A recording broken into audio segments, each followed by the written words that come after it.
ഇന്ന് ഒരു നല്ലൊരു ദിവസമായിരുന്നു. കാരണം എൻ്റെ ഫ്രണ്ട് വിളിച്ച് പുറത്തേക്കൊന്ന് പോവാമെന്ന് പറഞ്ഞു. അപ്പോൾ ഞാൻ അതിന് വേണ്ടി റെഡിയാവുകയാണ് വീട്ടിൽ നിന്ന്. അതിന് ശേഷം ഞാൻ എന്താക്കിയെന്ന് പറഞ്ഞാൽ നേരെ ബസ് പിടിച്ചിട്ട് എൻ്റെ സ്കൂട്ടി പെരിയയിൽ വെച്ചിട്ട് ബസ് പിടിച്ചിട്ട് കാസർഗോഡേക്ക് പോവാണ്, ടൗണിലേക്ക് പോവാണ്. അപ്പോൾ ഇത് പൊയിനാഴ്ചയാണ്.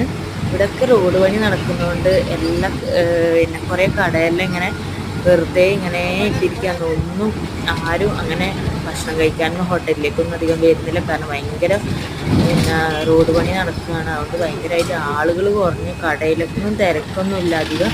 എല്ലാവർക്കും ഇപ്പോൾ ഭയങ്കര നഷ്ടത്തിലാണ് ഇടയിലുള്ള കടയിൽ ഓടുന്നത്. ഞാൻ നേരെ കാസർഗോഡ് എത്തി. ഫ്രണ്ട്സിനൊക്കെ കണ്ട് ഫുഡൊക്കെ കഴിച്ച് ഇന്നത്തെ കുറേ കാര്യങ്ങളൊക്കെ സംസാരിച്ച് ഒരുപാട് ചിരിച്ച് അടിപൊളിയായി ഇന്നത്തെ ദിവസം. അപ്പോൾ ഇത്രയേ ഉള്ളൂ.